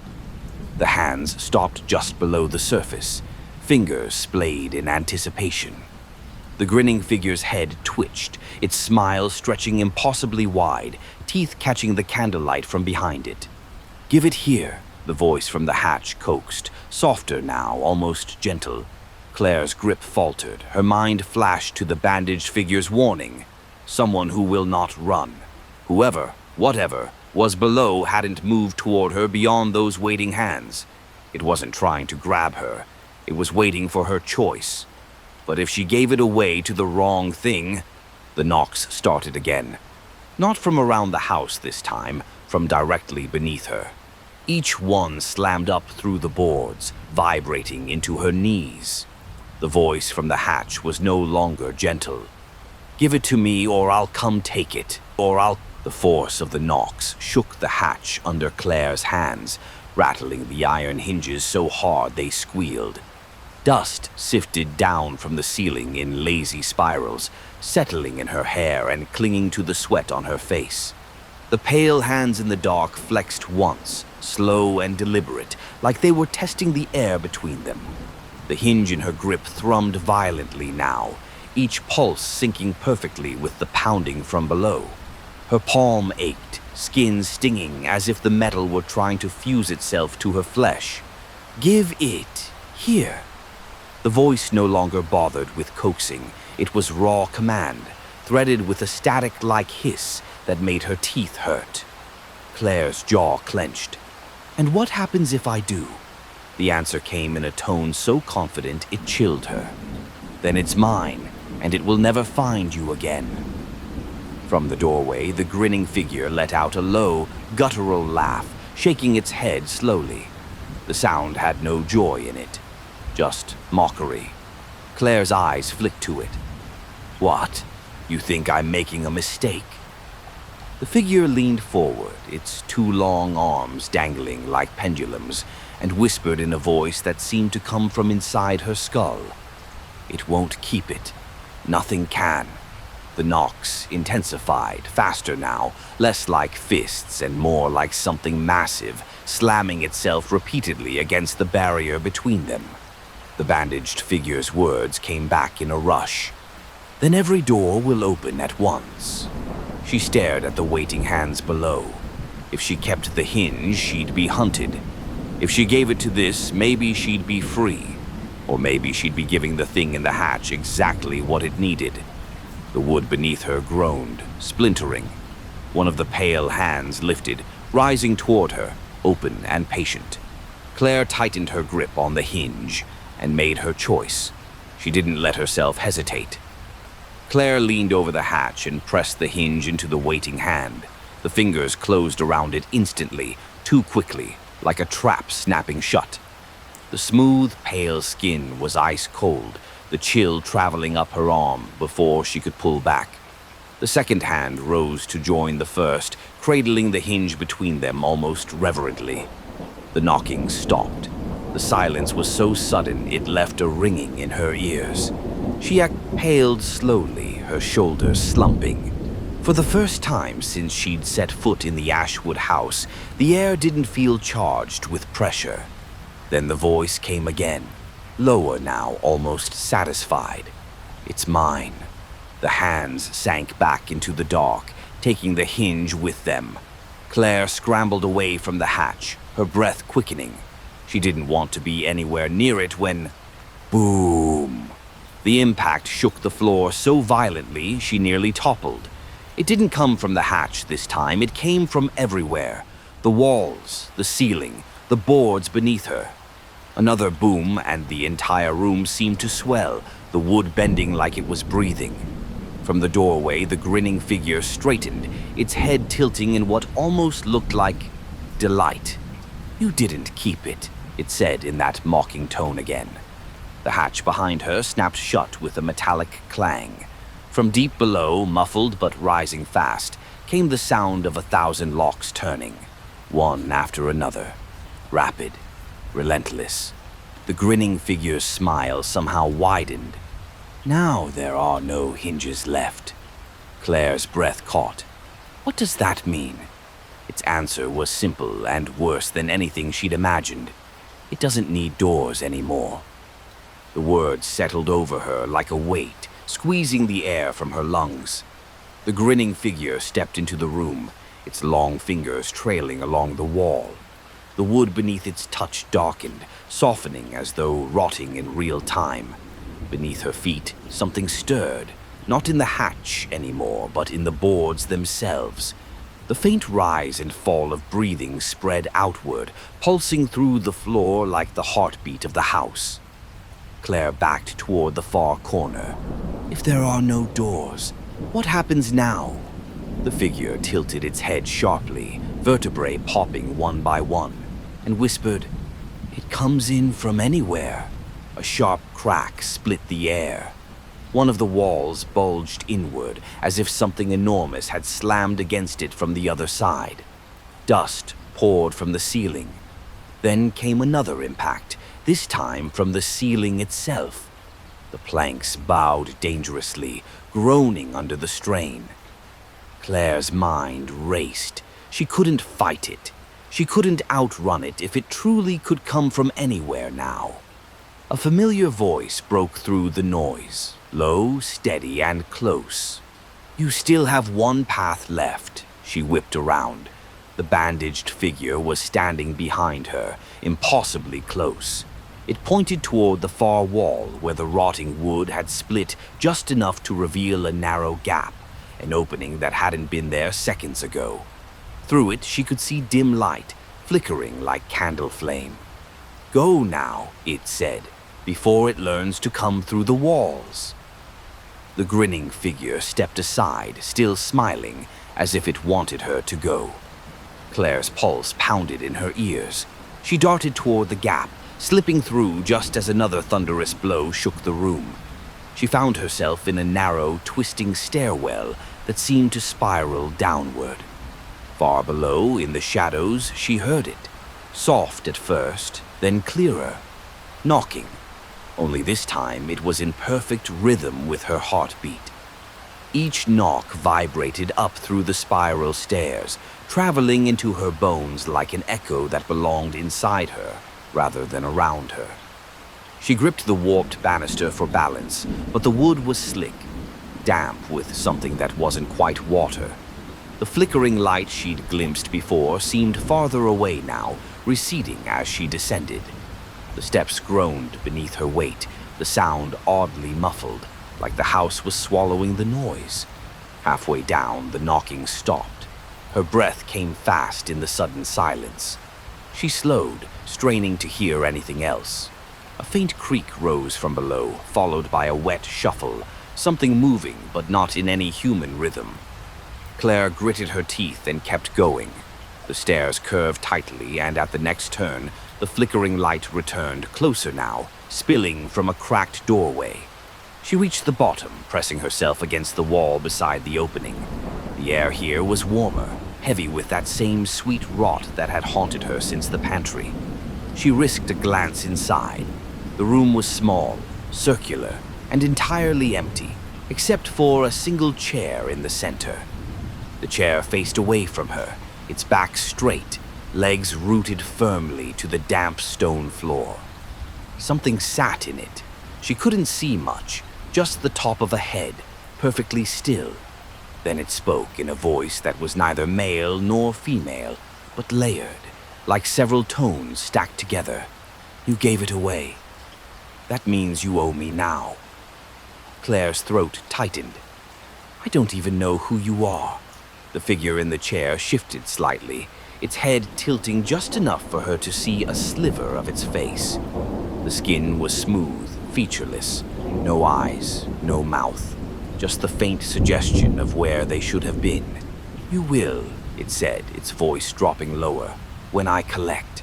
And then somewhere above them the sound of tearing wood split the air. It had learned how to come through the walls, The tearing was deafening, like the house itself was being unzipped from the inside. Dust rained down from the ceiling in thick waves, coating the damp stone floor in pale grit. Claire's heart slammed against her ribs. She stepped into the room fully, eyes darting to the only visible exit, the spiral stairs she'd just descended. The sound was coming from up there. The faceless figure in the chair didn't move. "It knows where you are now," it said evenly, as if commenting on the weather. The tearing grew louder, closer, until she could hear the splintering crack of beams giving way. Claire took a step toward the chair. "If you can help me, do it. Otherwise—" The figure turned slightly, though it had no features to meet her gaze. "You still have a choice, but you must leave something here." Her pulse quickened. "Leave what?" The air in the room shifted as if the walls were leaning inward to hear. "Something of yours. Something it can take instead." The thought turned her stomach. "And if I don't?" The figure's smooth head tilted toward the ceiling. "Then it will take everything." The tearing stopped. For a moment there was only silence, heavy and suffocating. Then, from just beyond the cracked doorway, came a sound Claire had never heard before, a low, gurgling hiss that seemed to twist through the air like smoke. It was moving down the stairs. The faceless figure leaned forward in its chair. "Choose quickly." Claire's mind raced. She had no idea what counted as something it could take. Her voice, her memories, her life. The hiss slid closer, spilling into the stairwell, and with it came the sound of something wet dragging along the stone. The figure in the chair spoke again, softer this time, almost like it was savoring the words. "I'd suggest something you can live without." Claire's breath came in shallow bursts. Her eyes flicked between the faceless figure and the dark stairwell where the hiss was curling downward, closer with every second. "What does it want?" she asked, her voice sharper than she intended. The figure's smooth head tilted slightly. "It wants you, but if it can't have that, it will take what you leave instead." Her skin prickled. "What if I leave nothing?" The figure leaned back in the chair, still unnervingly calm. "Then it will take everything." The hiss was louder now, accompanied by that wet, dragging sound, like something heavy and alive being pulled along the floor. A faint, rhythmic thud echoed with it, almost like footsteps, but wrong. Claire's mind spun, something she could live without. Her eyes fell to the objects in the room, bare walls, stone floor, and the chair. She had nothing on her except her clothes, her boots, and herself. Herself. Her hand moved to the pocket of her jeans. She felt the cool rectangle of her phone, the one thing that had connected her to the world outside this nightmare. But even with no signal, it was still a piece of her life, her identity. She pulled it out slowly, weighing it in her hand. The figure's smooth head tilted toward it. A fair choice, but it's not enough. Claire's pulse spiked. "Then tell me what is."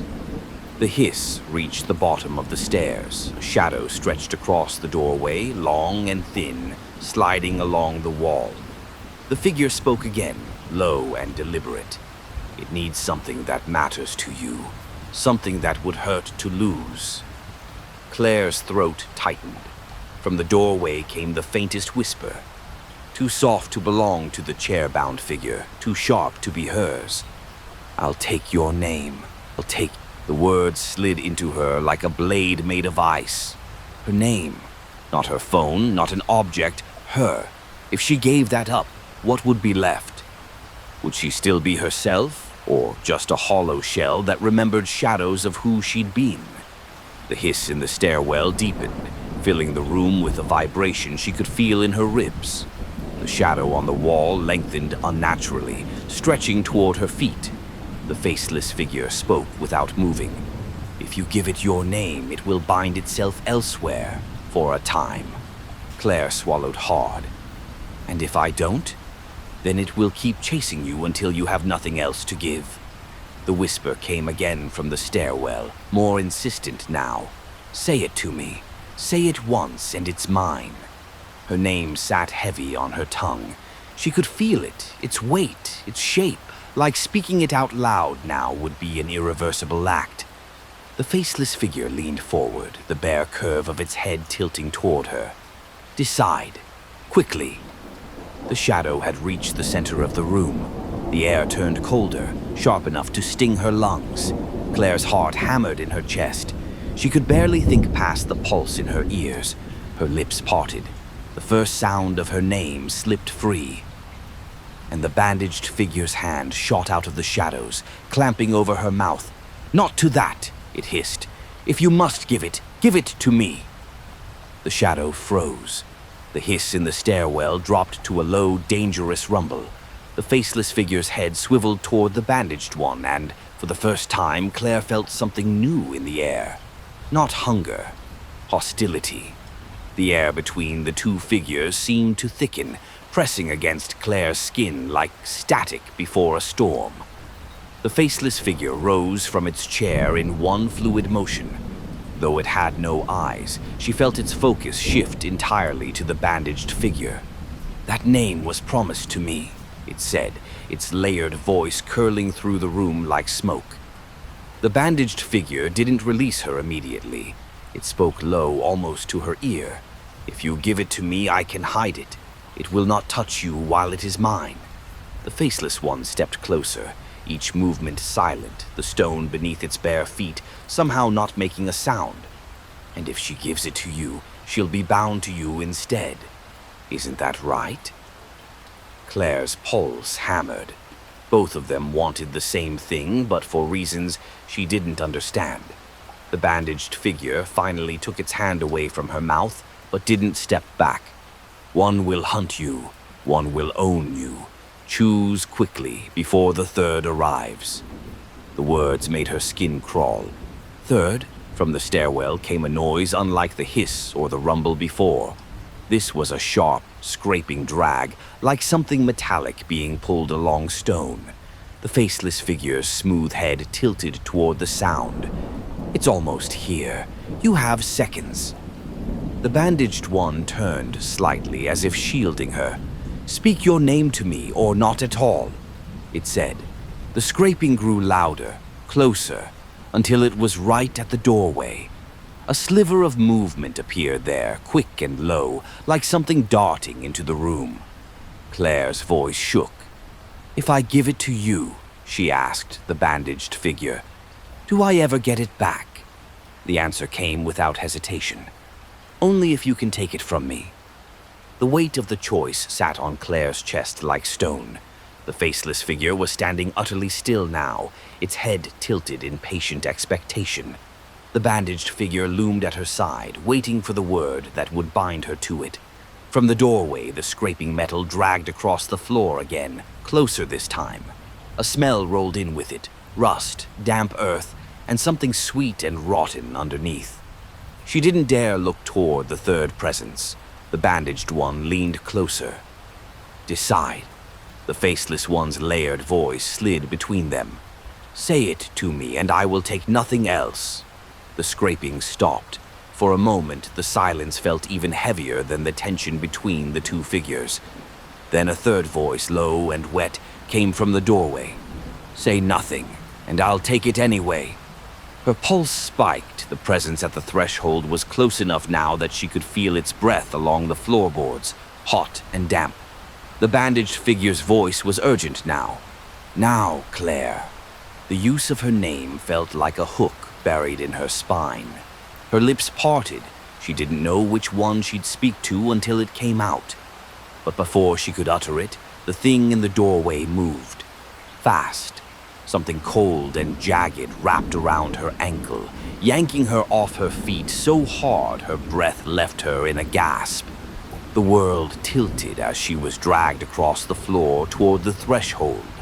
The bandaged figure lunged, one hand locking onto her arm. The faceless figure stepped forward, its smooth head snapping toward the third presence. In that suspended moment, Claire realized they were both trying to pull her away from it. Not for her safety, but so they could claim her themselves. The jagged grip on her ankle tightened, biting into skin through the fabric of her jeans. A hot sting spread upward as though whatever held her was trying to burrow in. The bandaged figure pulled harder, its long arm taut as a steel cable. Don't let it take you through, it hissed. The faceless figure moved with startling speed, stepping between her and the doorway. Its featureless head turned toward the thing that held her. Release her. She is not yours to claim. A sound like rusted hinges screaming filled the room. The grip on her ankle shuddered but didn't loosen. From the corner of her vision, Claire caught a glimpse of it at last, a pale, jointed limb, ending not in fingers, but in 3 hooked talons, each one curved like a sickle. The rest of its body was hidden beyond the doorway, but the air around it pulsed with a slow, nauseating heat. The faceless figure reached down, its smooth hand closing around the hooked limb. The two locked there. No movement, no words, just the oppressive silence of 2 forces testing each other's strength. The bandaged one gave a sharp tug, and Claire slid several inches back toward it. But the talons dug deeper, scraping against bone. She bit down a cry. Say it now, the bandaged figure demanded. Her mind spun. If she gave her name, she might be bound. But if she didn't, she was about to be dragged into whatever lay beyond that threshold. The faceless figure's layered voice cut through her panic, low and commanding. Claire, choose or the choice will be made for you. The hooked limb twitched, and with a sudden, brutal yank, she was pulled halfway into the doorway. The space beyond wasn't darkness. It was open sky, black and endless, stars burning like cold fire in every direction. And from somewhere out there, something impossibly large was moving toward them, hooked was moving. The sky beyond the doorway wasn't empty. It watched. Claire felt its weight pressing into her, the same way you know someone's staring at you from across a room. The stars didn't twinkle, they pulsed, each one in rhythm with her pounding heart. The hooked limb dragged her another few inches toward that impossible void. Behind her, the bandaged figure's grip on her arm tightened until it ached. "If it takes you there, you will not return as yourself," it warned. The faceless figure still held the limb in both hands, its smooth head tilting ever so slightly toward her. "Say your name, and I will close this." The bandaged one's voice cut over it. "Say it to me, and I will hide you from it." The heat from beyond the threshold grew sharper, almost metallic, like breathing in blood. Her stomach churned. Every instinct screamed at her to decide now. The stars seemed to shift, forming the faintest outline of something vast and reaching, its limbs stretching across the void toward the doorway. Claire's voice shook. "If I give it to you, either of you, what happens to me?" Neither answered right away. The silence was so absolute she could hear her own heartbeat in her ears. Finally, the bandaged figure said, "You will belong, but you will remain." The faceless one followed, its tones sliding over each other like oil on water. "You will be free, but not untouched."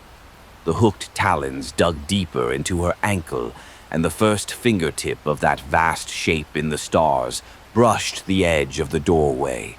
The sky whispered, not in words, but in feeling. A pull, a promise. And Claire realized she might have a third choice. Let it take her instead. The pull from the sky wasn't forceful, not like the talons. It was inviting, a slow tide beckoning her to wade deeper. She could almost feel it brushing against her thoughts, sifting through them like sand, searching for something. The bandaged figure's voice snapped her back. "Don't listen. It will unmake you." The faceless one stepped closer, still gripping the hooked limb. "Or remake you," it said, its tone unreadable. The limb twitched violently, trying to yank her forward. The stars beyond seemed to shimmer in approval. Her muscles trembled under the strain. She couldn't stay caught between all three forever. Her arms ached from the bandaged figure's pull. Her ankle burned from the talons, and the weight of that star-filled gaze pressed harder with every passing second. "Choose," the bandaged figure demanded. "Choose," the faceless figure echoed. And from the sky, without words, came the promise of no more running. Her throat felt dry as ash. "If I go to it?" she asked, almost whispering. The bandaged one's grip tightened, cloth brushing her skin. "You'll be gone. What returns won't be you." The faceless figure tilted its smooth head toward the stars. "Perhaps that's the point." The vast outline in the void had drawn closer now. Its shape was wrong, shifting, impossible to hold in focus. But one thing was clear. Its hands, if they could be called that, were open, waiting. The hooked talons flexed again, pulling her to the very edge. Her heels slipped past the threshold, half of her already in that other place. Her pulse roared in her ears. 3 choices, no time. And then a fourth voice, quiet but sharp, came from somewhere deep in the room behind her. "Or you could pull me through instead. Pull me through." The words cut through the chaos like a blade. Claire twisted toward the voice. It was the hinge. It lay on the damp stone floor, where she'd last seen the pale hands take it into the hatch. Only now it wasn't in anyone's grasp. Its metal gleamed faintly in the thin light, as if it had been waiting. "Pull me through," it said again, the voice low and urgent. "I'll close everything." The bandaged figure's head snapped toward it. "Don't trust it." The faceless one's smooth head tilted in subtle curiosity, but it didn't speak. The talons jerked, dragging her another inch into the black sky. The heat of the void pulsed in her bones. That vast, reaching shape drew closer, the open hands now almost touching the threshold. Claire's ankle throbbed with each heartbeat. She gritted her teeth and yelled over the roar of blood in her ears. "What happens if I do?" The hinge's voice was almost a growl. "It will all stop. No more doors, no more paths, no more hunting. But you won't like what's left." The bandaged figure snarled, a sound she'd never heard from it before. "It will seal you. You'll be trapped with it, in the space between." The faceless one spoke for the first time since the hinge had appeared. "Or she will become the seal, which is worse." The star's pull was stronger now, the promise of release wrapping around her like warm water. She looked at the hinge, then the bandaged figure, then the faceless one, and finally at the open hands waiting in the void. All four waited for her choice. Her heel slipped entirely past the threshold. Her other foot began to slide. She knew she had seconds. And in that moment, Claire decided who she would give herself to. Time slowed to a crawl. The talons dragged. The bandaged figure pulled. The faceless one leaned in, and the vast hands of the sky reached forward in silent welcome. Claire's breath came sharp and fast, the taste of rust thick on her tongue. Then she moved. With a sudden desperate twist, she wrenched her trapped leg forward. Not toward the threshold, not toward the bandaged or faceless figures, but toward the hinge. Her fingers closed around the hot, thrumming metal. The instant she touched it, the room changed. Every sound, the hiss, the scraping, the pull of the stars, folded inward, sucked toward the hinge like water down a drain. The talons on her ankles spasmed, releasing her.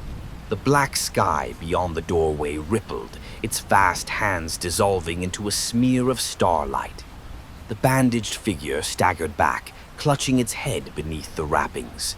The faceless one dropped to its knees, its smooth surface shivering like disturbed water. Claire held the hinge tighter, and it spoke again. Not in words this time, but in the clear, undeniable command of something ancient. Close. And the world obeyed. The doorway slammed shut with a sound like bone snapping. The stairwell vanished. The air itself seemed to harden, sealing every unseen passage. When the echo faded, she stood in complete stillness. No figures, no knocking, no breath but her own, only the hinge warm and quiet in her palm. She looked down at it, a cold understanding settling into her bones. It hadn't lied. Everything was closed now. But so was she. The room around her was gone. There was nothing but endless pale walls stretching in every direction, smooth and unbroken. She tried to drop the hinge. Her fingers wouldn't obey. Somewhere far off behind the walls, she thought she heard a sound. Not knocking, breathing. And she knew it was waiting for her to open something again.